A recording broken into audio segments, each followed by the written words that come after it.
Chapter 10. He found himself surrounded by asteroids 325, 326, 327, 328, 329, and 330. He decided to visit them in order to broaden his horizons. A king lived on the first one, wearing royal purple fur. He was sitting on his throne that looked both plain and majestic. "Here is the citizen," exclaimed the king when he saw the approaching little prince. And the little prince thought to himself, How could he recognize me, considering that we have never met before? He didn't know that the world was very simple to kings. The king thought that all people were citizens. "Come closer, so I can see you better," he said, proud to be finally someone's king. The little prince looked around, searching for a place to sit, but the whole planet was covered with the king's majestic fur gown. He kept standing, but as he felt tired, he yawned. "According to the etiquette, it is not allowed to yawn in front of the king," spoke the monarch. "I forbid you to yawn." "But I can't stop it," the surprised little prince replied. "I have come from far away. I haven't slept at all." "In that case, I order you to yawn. I haven't seen anyone yawning for many years. Yawning is a very interesting subject for me. Yawn one more time. That's an order." "It scares me. I can't yawn anymore," mumbled the little prince, who was completely confused. Then I order you to yawn from time to time." He mumbled something unclear and seemed to be annoyed with himself. The most important thing for the king was to be respected as an authority. He couldn't bear disobedience. He was an absolute monarch, but because he was a good man, his orders were fair. He explained as an example, "If I ordered a general to turn himself into a seabird and he disobeyed, it would be my fault, not his." "May I sit down?" A request from the little prince sounded modest. "I order you to sit down," the king replied, and rolled his fur gown grandly. The little prince couldn't figure out. The planet was tiny. Who reigned by the king? "Your Majesty, may I ask you a question?" "I order you to ask me a question," the king hurried to assure the little prince. "Your Majesty, who do you reign?" "Everyone and everything," the king answered very simply. The king gestured around his planet, other planets, and all the stars. "All of these?" the little prince asked.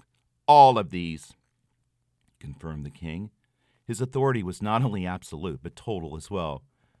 "Do the stars obey you?" "Of course. They obey immediately. I don't tolerate the disobedience."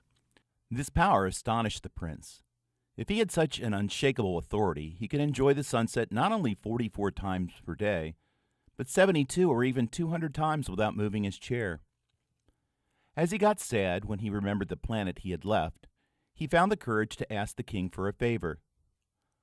"I would like to watch the sunset. Would you do me a favor? Order the sun to go down." "If I order a general to fly from one flower to another like a butterfly, or to write a drama, or to turn himself into a seabird, and the general doesn't do it, which of us will be wrong?" the king asked. "General or me?" "You," the little prince replied firmly. "Correct. You can demand to fulfill only those responsibilities that a person can cope with," the king continued. "An acceptable power is based, first of all, on a reason. If you order your people to jump into the sea, it will lead to a revolution. I have the right to demand obedience because my orders are reasonable."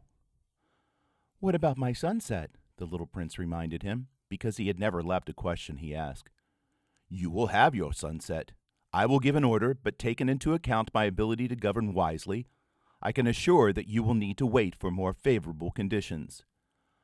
"When will it happen?" the little prince asked. The king answered, and before saying anything else, he looked into a thick almanac. "It will happen approximately, it will happen tonight, approximately at 20 minutes past 7, and you will see that my orders are executed in full obedience." The little prince yawned. He was upset that he couldn't watch the sunset. He was getting bored as well. "I don't have anything else to do here," he said to the king. "I will continue my journey." "Don't go. I will appoint you to the position of a minister." "A minister of what?" "The justice minister." "But there is nobody to judge." "We don't know that," the king replied. I haven't examined my whole kingdom yet. I am too old. There is no place for a carriage. I get tired of walking. I have already examined, the little prince said, and turned in such a way so he could look at the other side of the planet. There was nobody at the other side, as well as here. Then you should judge yourself, the king said. It is the most difficult thing. It's much harder to judge yourself than to judge others. If you manage to give a fair trial to yourself, you are indeed a very wise person. Yes, the little prince said, but I can judge myself anywhere. I don't need to live on your planet for this purpose. Said the king. I have good grounds to hypothesize that there is an old rat somewhere on my planet. I can hear it at night. You can judge this old rat. From time to time you will sentence it to the death penalty. In this case, its life will depend on your judgment, but you will grant it a pardon every time. You need to treat it carefully, because this rat is the only one we've got. I don't want to sentence anyone to death, the little prince replied. I think I will leave now. No, said the king. But the little prince, who was ready to leave, didn't want to upset the old monarch. If your majesty wishes for me to obey immediately, you will need to give me a fair order. For example, you can order me to disappear in a minute. I think the conditions are favorable, he said. The king didn't answer, so the little prince hesitated for a while. Then he sighed and left the planet. I am appointing you to be my ambassador, the king exclaimed in a hurry. He sounded very authoritative. Adults are rather strange, the little prince thought to himself, and carried on his journey. Chapter 11. A vain man lived on the second planet.